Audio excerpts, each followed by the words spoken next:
Welcome, everyone. On behalf of the New School and the College of Performing Arts, I'd like to welcome you to In Our Time, Conversations with Robert Hurwitz, hosted by longtime president of None Such Records, Bob Hurwitz. I'm Keller Coker, Dean of the School of Jazz and Contemporary Music at the New School, and tonight we are absolutely thrilled to bring you a conversation with the incredibly talented composer, vocalist, and visual artist, Cile McLorin Salvant. Before I introduce Cile, I would just like to say a few words about her. As many of you know, Cile at a very young age has already been the recipient of many honors and awards. She won the Thelonious Monk International Jazz Competition at 20. She won 3 Grammys before the age of 30. And in the last few months, she's been honored with the Doris Duke Artist Award and a few weeks ago, the most prestigious MacArthur Fellow. And this obviously represents a lifetime of achievement that few artists ever attain. And the only reason I'm mentioning this is that, to a certain degree, from all the conversations I've had with Cile over the last couple of years, what she actually cares most about is what lies ahead. One of the statements from the Doris Duke Award was that these awards provide support to take creative risks and to explore new ideas. Taking creative risks, exploring new ideas, I think really define the mission today of Cile. Over the years, I've seen her perform in many kinds of venues and settings. Her voice, of course, is rare, like no one I've ever heard, but equally essential for us for Cile is the importance of the words she sings. Joni Mitchell has said, "It's the words of the song that are your script. You have to bring the correct emotion to every word. You know," Joni said, "if you sing pretty, and a lot of people that cover my songs will sing them pretty, it's going to fall flat. You have to bring more to it than that." To that point, Cile once remarked, "To me, performance is acting as a character on a stage, trying to get inside a world for other people and getting them to join in. That's what's thrilling." From all of her accomplishments, there are so many ambitions that she has that go beyond her extraordinary music making. 2 years ago, I saw a piece called Aggress, a piece for theater that was completely original in its conception. Cile wrote the music. She wrote the libretto. She wrote the lyrics. She acted and sang all of the parts. She even illustrated the booklet that was handed out to all audience members as we left the theater. Ogress, in her words, deals with identity and stereotypes and race and the ways we can surprise ourselves. I'd like to welcome you today, Cile, and the very first thing is congratulations for your Duke Awards and your MacArthur. Welcome. Thank you. You know, I was in Los Angeles this past winter and in March, and I was looking forward to seeing the 3rd different production of Ogress at Disney Hall, which was scheduled for March 15th. And 10 days before it was canceled. And as we all know, 7 months ago, everything has been canceled in terms of live performance in this country since then. I can't imagine how many cancellations you've had since that point, Cile. And how has it felt not being in front of an audience during all that time?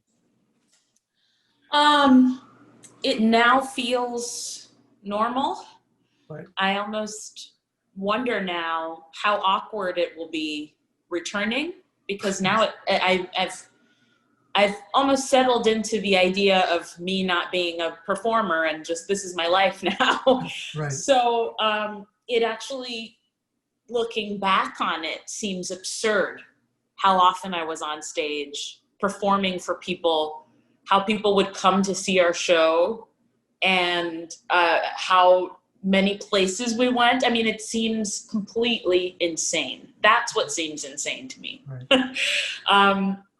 And yeah, thinking back on that first wave of cancellations, those mid-March gigs, it was such a chaotic time. I mean, for everyone, but I just remember it was a really awkward position to be in as a band leader, taking 18 people, including the crew, I should call them, taking these 18 people to California for this mini tour for Ogress. I had to make a decision, actually. In fact, before most of the venues, there was only one venue or two venues that canceled on us, and the rest of them were just sort of waiting to see what happened. And I had to make this strange decision of canceling and saying we're not playing. And sort of getting into the mindset of, resignation. We're not playing, Sorry for the siren, New York City. Is it your neighborhood or mine? Anyway. Well, I mean, I think, just that's putting, an important point, that it wasn't just you. There were 18 other people, 18 other lives. Obviously, one of the issues today is what this means for the musical community. There's a really wonderful pianist named Stephen Huff who recently said, musicians always choose this life not because of financial rewards, but because of an inner necessity to communicate the beauty to others. And then the concerts stop and the money stops, voices silenced and pockets empty.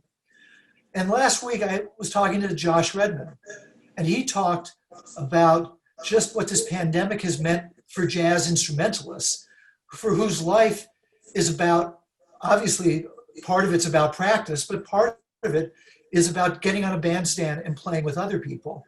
And all of a sudden, suddenly, you don't have that ability anymore. And I'm sure that has to have a powerful impact on every musician. And I was just wondering about the musicians, the colleagues. You've worked with so many great artists during the time. How have they been able to manage during this period? And how has it been for you suddenly not to regularly perform with a band? It's been, I think I don't realize the frustration, and I won't realize it until I actually get back on a stage with people. And I've been quarantined very luckily with Sullivan Fortner, who I also happen to play with. He's an incredible pianist. So I still have had any moment of the day, if he's around, I can sing with someone. That's great, and that I love to sing with. That is a luxury that I know a lot of my colleagues, a lot of musicians do not have. I think for a lot of people it's extremely frustrating, but I'm seeing that despite this pandemic, a lot of musicians have come up with solutions. They'll be in a bubble together. They'll continue playing together as a band. They'll have jam sessions. They'll play outside in parks. I've seen a lot of people who really just need to find a way to play with other people. They just make it work. They Right. get tested and they make it work. I haven't really done that other than working on this album, which I guess we'll talk about probably later. But working on my forthcoming album. But even then, we're not rehearsing in a room together. We're rehearsing in a studio, Right. each in our own booths, which is really strange, but actually isn't so bad. Making do. In fact, about a month ago, you went into the studio for a day for the first time, sort of taking it out for a road test. And what were your feelings about working in a live situation again, or booth notwithstanding, even for a day? How did that feel to you? Well, so we recorded some songs with a band that I played at the Vanguard, at the Village Vanguard with in March, I think it was. And we had like 6 nights, 2 sets a night with these songs. And we recorded the very last night. And so I had those recordings in my ear, but then when we got to the studio, I just remember after every take, I kept saying to myself, wow, rusty, I'm rusty. But eventually we got to a good place, and it felt really good to be back with them and to see them and to play with them. And it was extraordinary. It was an extraordinary experience for me. And this is sort of the first step. I'm so happy to say that this record will be your first on None Such. Yeah. And we talked about it on the phone a while back, and you mentioned a few things, which I'd like you to comment about. The first was your desire to have a homemade feeling in this, which was different than the kinds of wonderful records you've made, but have been more, let's say, documentary in nature. You talked about the ambition of including a children's chorus and having unusual instrumentation. And I remember you wanted to write songs about ghosts as representing a refusal of death, which kind of related at that time to what we were all going through. Yeah, I've been thinking about how to make a recording in a more sculptural way and more close to actually the visual artwork that I make, which I think so far is still a lot more personal and adventurous, in fact, than the music that I make. And so I wanted to start thinking about the recording more texturally, more sculpturally, more conceptually, as much as I hate the idea of that. I just wanted to get into a different mindset. And this is before the pandemic hit. And when it hit, it became even more clear that this couldn't be a document of a band that's touring. There isn't any touring. This can have, like, this has the possibility of being something totally different, and something that is filled with samples and filled with different sounds recorded at different moments. In the past, most of the albums I've made were done in a 3-day session at a recording studio. You go in for 3 days, you book the studio, and you record as much as you can. Maybe we'd record like 30 songs, 40 songs sometimes, and just narrow down and come up with a concept afterwards, come up with a title afterwards. And now it's sort of the opposite. I'm writing these songs specifically for this album. I'm hearing certain things. I mean, I'm still hearing children's voices. I wanted it to be a celebration of all these different kinds of voices, of children's voices, older people's voices, non-singers. But I'm having to really narrow down what I want to do because of the environment. I mean, I can't have a children's choir singing together. So now it's like, okay, what individual children can I get to record certain parts? And so that's one thing. I mean, and at the beginning of this pandemic, I heard Fiona Apple's latest album called Fetch the Bolt Cutters, which is a great title for now. Right. And just like the previous Fiona Apple album, it really took me aback. And it's maybe strange to say this, but she's always been, I don't think it's strange. She's always been a huge influence on me, especially her penultimate album, or the album before this last one. It just really changed the way that I write songs, the way that I think about performance. And so I heard that she recorded a lot of this in her home in California. And I started thinking about the home as this place where this is where I write music. This is where I come up with my creative ideas. And so I wanted to find a way and I'm still not sure how, but to find a way to celebrate that. And also celebrate the fact that, you know, despite I'm by no stretch of the imagination a pianist, but I always write and play.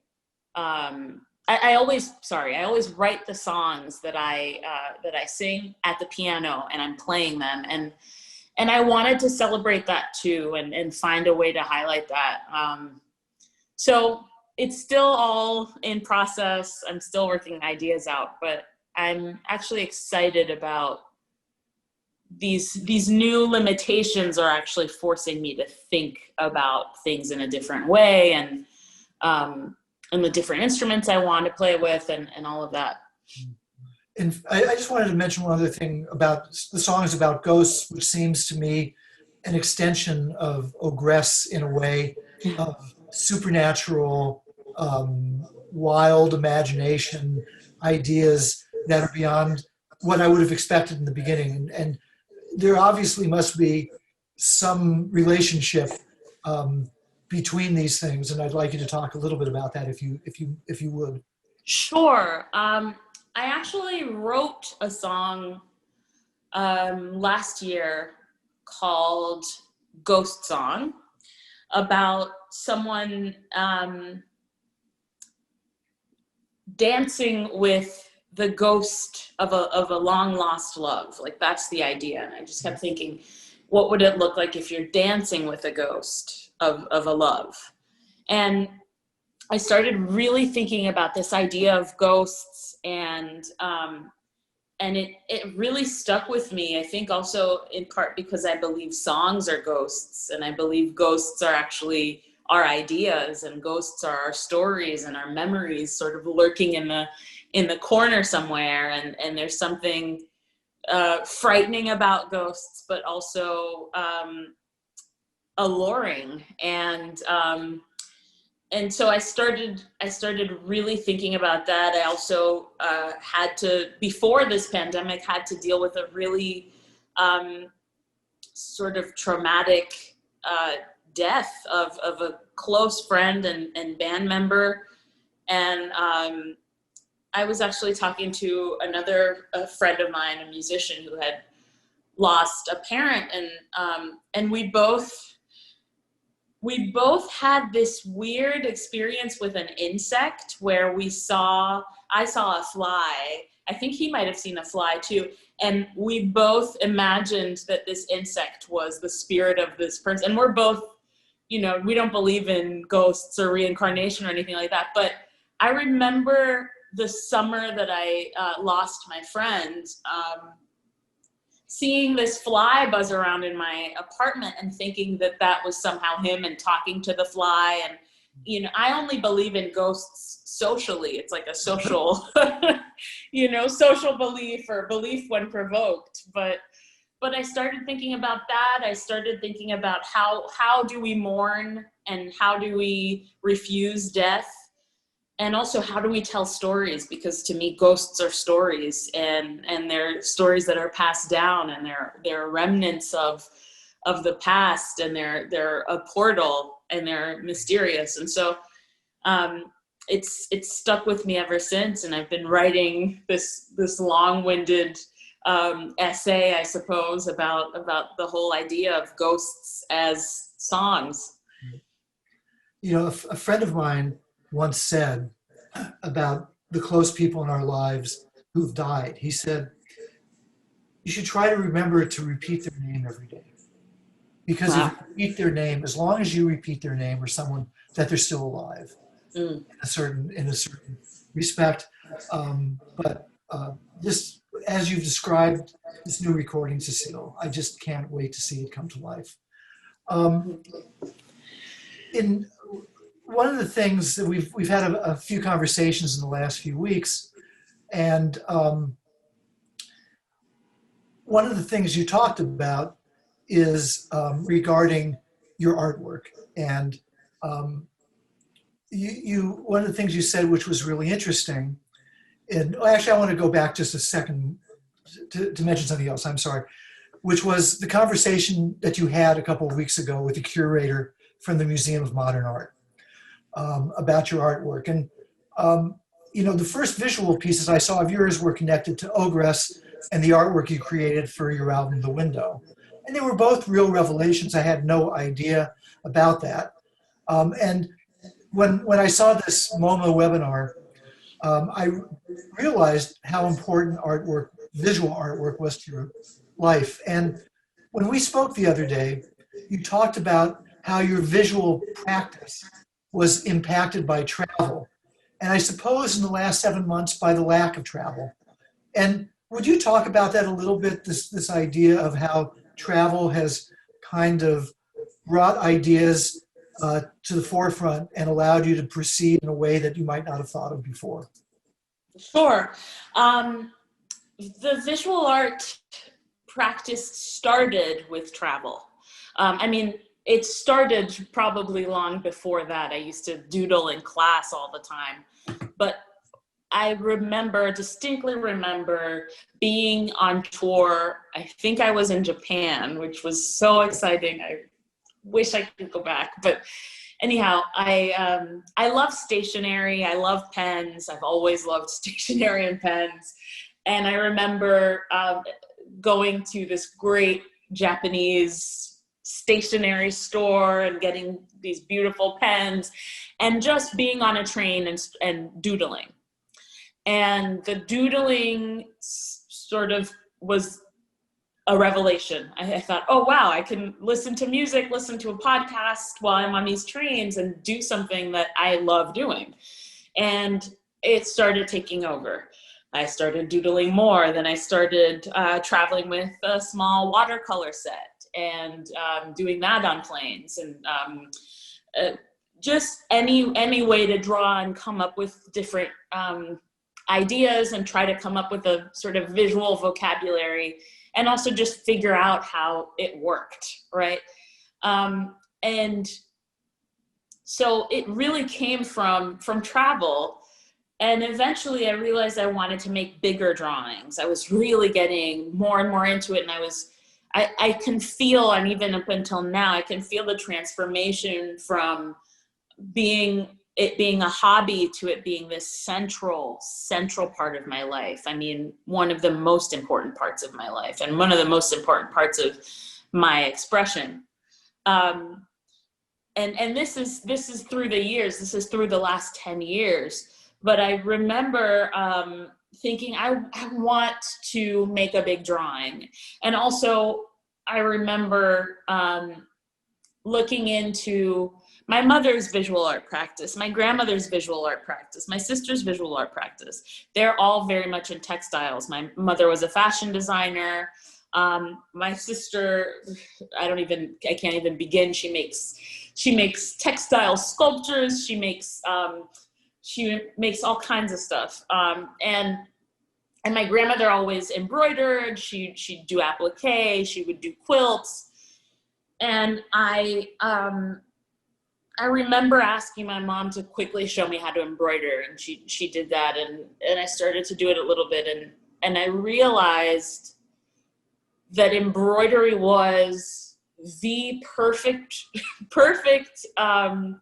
solution to making big drawings, to really upping the scale, and also for me to taking my drawings more seriously. When I was drawing only on paper on small little notebooks, I just thought that they were doodles. Suddenly when you're drawing a huge doodle with embroidery and it takes 6 months, it's no longer a doodle, it's like a drawing. It's a textile drawing. And so it gets a little bit, to me, it felt a little bit more, it felt meatier. And it felt also like just the most durable. I mean, I'm pretty rough with all of my artwork. It just felt like the most durable thing to do, because you can just fold it up, put it in the suitcase, and you can make it as big as you want.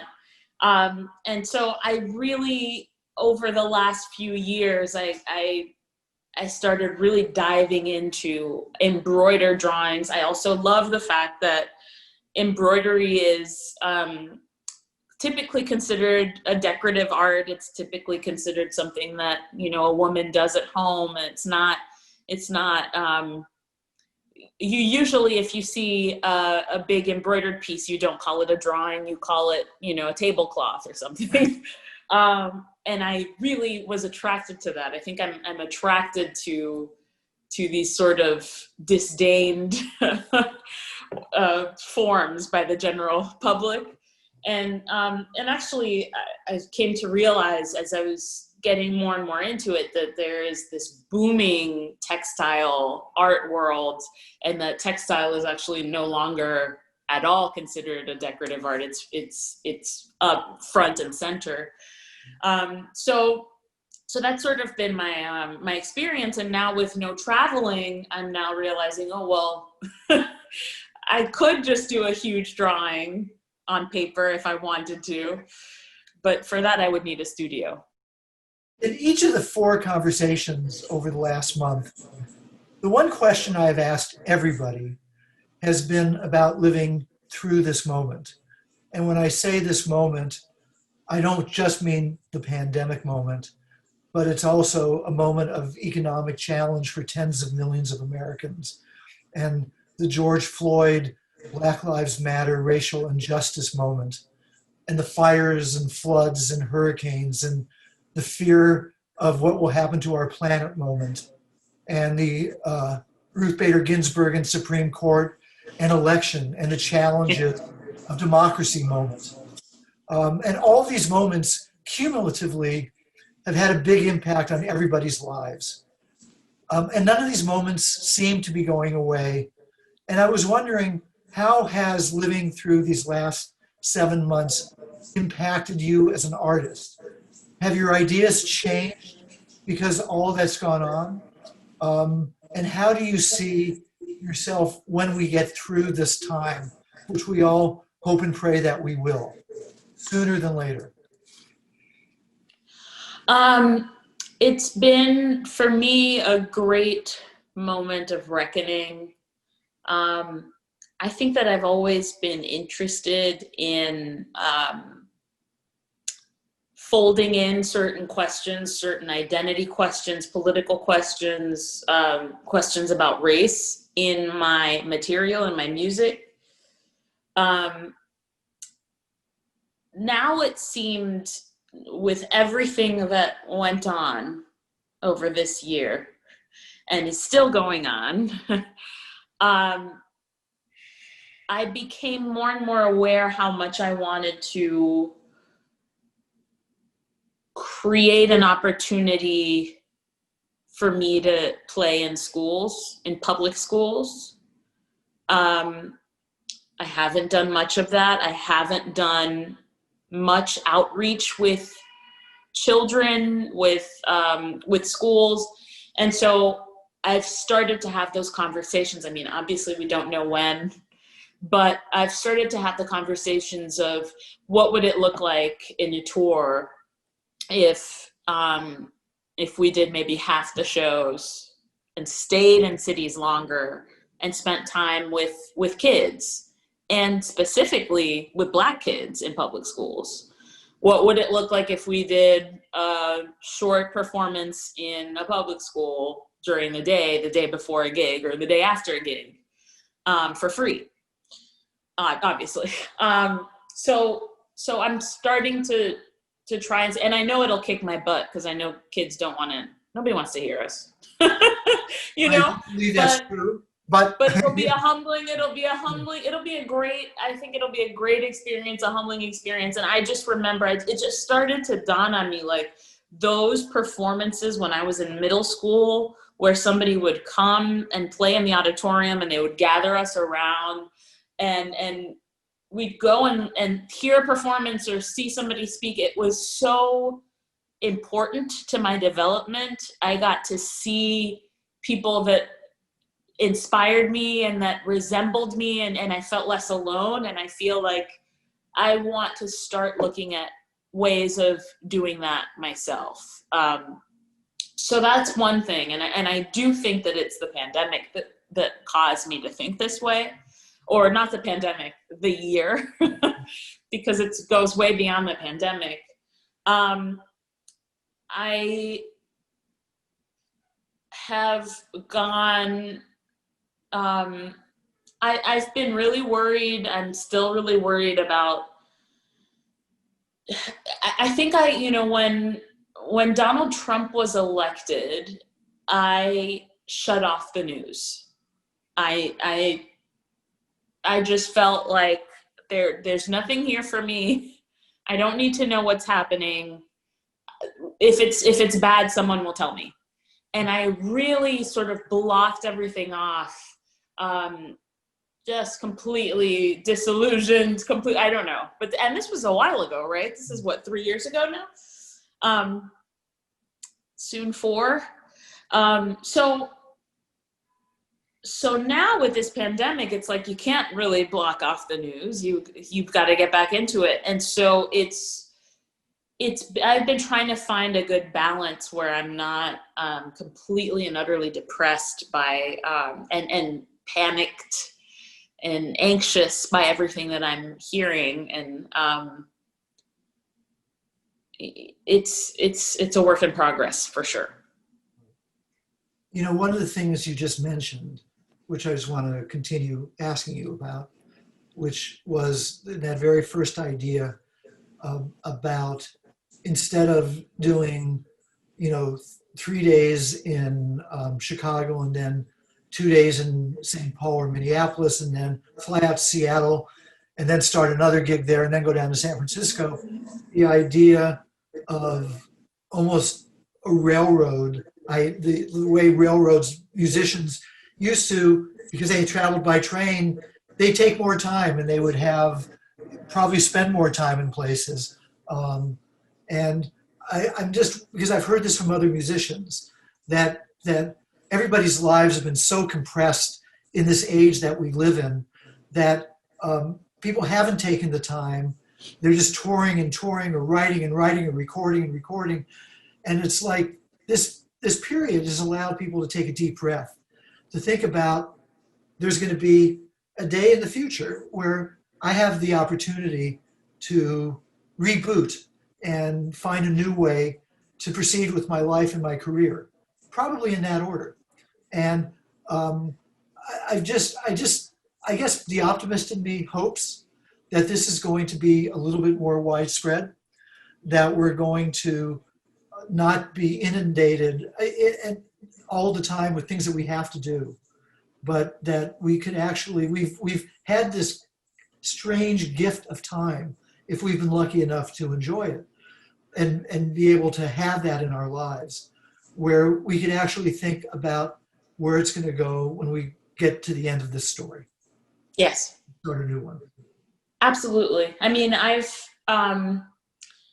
been doing something and this sounds probably so stupid or simple, but just practicing stillness, right. And whatever that may mean, just practicing, like, not necessarily trying to constantly numb myself or distract myself with any one of these devices.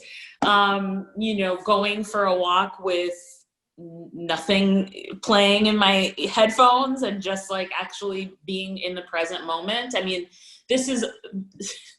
I can't meditate yet. I haven't I don't know how to do that yet. But this is the closest that I can get. And I've actually found that I'm able to concentrate a lot more. I'm able to read and not drift off. I'm able to do things and not drift off because I'm giving myself some time to actually drift off. And I realized how little we allow ourselves to just sit and daydream. I mean, there's no moment in the day for that. So sometimes, I'm starting to find pride in, like, what are you doing? It's like, I'm doing nothing. And when I say nothing, I mean, literally, I'm just sitting here daydreaming. And even if it's for 10, 15 minutes, I've found that it's been really grounding and helpful. And the reason I think that I came to that is because with this virus, with this quarantine, the screens have been, all of these screens that we have, and the social media, it's just been like, we've been like sucking at a teat. And I feel oversaturated quite often. And I feel like, okay, let me see how it feels to just shut it off for a second. And it feels great. I highly recommend it to those who can. Well, I mean, in talking about screens, I suppose we should give ourselves a little bit of a pass because we're on a screen right now. However, I do think that I've loved the imagination of what a lot of people have been able to do in this moment using, and it was just an amazing article in the New York Times today about this piece that Nico Muhly is doing for San Francisco that really takes advantage of the technology and is so much in sympathy with what musicians want, but it also creates a hunger to hear live music again.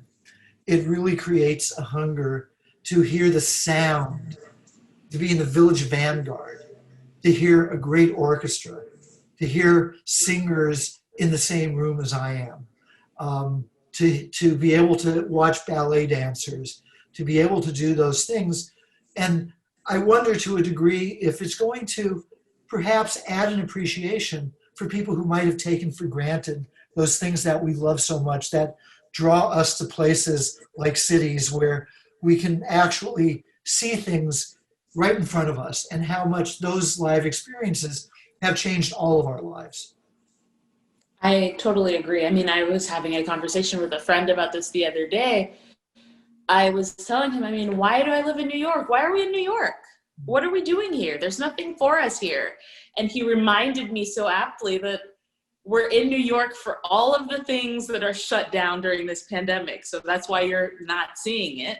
Right. But this city is glorious because, and you know, in general, just the idea of being able to go to a cultural event is absolutely, I mean, it's so attractive to me. And actually it's so strange for me to say this because my go-to is like, I'd rather be home. I don't want to go out ever. And now I'm like, I'm seeing the error of my ways, I suppose. Well, you know, before we, there's a few other things I want to talk about. But before we leave, I do not want to forget one thing to all of the people who are watching. It's the most obvious thing, but voting is really important. Hopefully, if in New York City, a lot of us have been able to vote already. And, you know, this period, I mean, I guess my greatest wish is that this world has been so fraught and that we're going to begin the journey, hopefully, out the other end in a few days. But I think that it goes without saying, and I assume everybody who's watching this now has already voted. And if not, please get there. Yeah, I couldn't agree more. I am a Florida voter. I'm soon going to be a New York voter, but for this time around, I'm a Florida voter, and I voted by mail. I also got, I have to say, I'm going to say this with pride and arrogance, but I got someone to vote. I got someone who was not going to vote to register. I registered them. I helped them fill the stuff out, and I got them to vote. And I think vote, yes, you must vote, and also bring someone with you, like drag someone with you that wasn't planning on doing it. Great advice. And thank you for getting that extra person voting in Florida. We need everyone we can get. This has been great talking to you today, Cecile. And before we finish, we're going to play a song that you recently did on a Tiny Desk concert called Oh Me Wise. And I wonder if you would like to talk a little bit about that song and why you sang it. It's in a funny way, it really ties into everything we've talked about today. Yes. It's not just a song. Yeah. So Oh Me Wise is actually a story about Naomi Wise. For all fans of true crime, it is a true crime song, also known as a murder ballad. It's a folk song about well, you'll hear what the story is about, but I first heard this song on an Alan Lomax recording, and was totally enthralled by it, and I think there's something about the fact that this woman lived, that this woman really had no name. She wasn't an important quote unquote person. She was just a girl. She was just basically an orphan, I think, a poor girl who was murdered. And we still sing her story. We still talk about her. And I just think that, going back to this idea of like, if you say their names, they still somehow live on. And I think that is so important, especially for marginalized people, especially for, at the time, this was a woman who was terribly treated, and we like to celebrate great men, great people in history, these iconic genius heroes. But I also think that there is something so important, so special about remembering, whispering, screaming, shouting, singing these forgotten names, these people that would have just disappeared.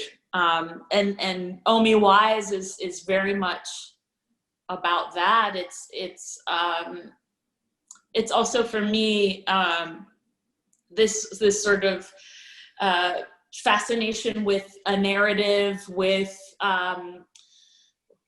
the same reason I love Jelly Roll Morton's murder ballad. It allows me to get into these different characters, and there's different perspectives in the song. There's the townspeople, there's these two boys that go fishing, there's the man who actually murdered her, there's Omi Wise, and there's dialogue in the song, and this really strange landscape with water, and so it's been for me a piece that I would say encouraged me to write Ogress, and encourages me to think about songs as these vehicles for these larger, more complex, dynamic narratives with shifts in perspective. That's so exciting to me. So yeah, I don't know if I can say anything else about it. This last one is a very old song. It's called Omi Wise. Let me see. I'll tell you a story of little Omi Wise, how she became deluded by John Lewis's lies. He told her to meet him down by Adams Spring. Some money he would bring and some other fun thing. Then foolish like she met him at Adams's Spring. No money he brought her nor other fun thing. No money to flatter the case. We'll go and get married, there'll be no disgrace. John Lewis, please tell me your mind. Do you intend to marry me or leave me behind? Little Omi, I'll tell you my mind. My mind is to drown you and leave you behind. Please pity our baby and spare me my life. I'll go home a beggar and won't be your wife. He hugged her, he kissed her, he turned her around. He threw her in deep water where he knew she would drown. He jumped on his pony and away he did ride. The screams of little Omi went down by his side. It was one windy morning, the rain was pouring down.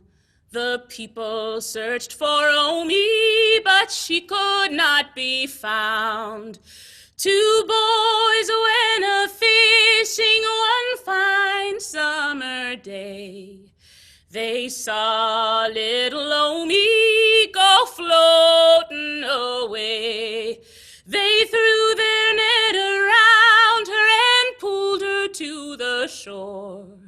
The body of Omi was searched for no more.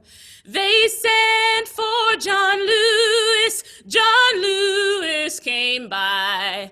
When confronted with her body, he broke down and cried, "You can hang me, you can shoot me, for I am the man. I drowned little Omi at yonder old mill dam. My name is John Lewis, my name I'll ne'er deny. I drowned little Omi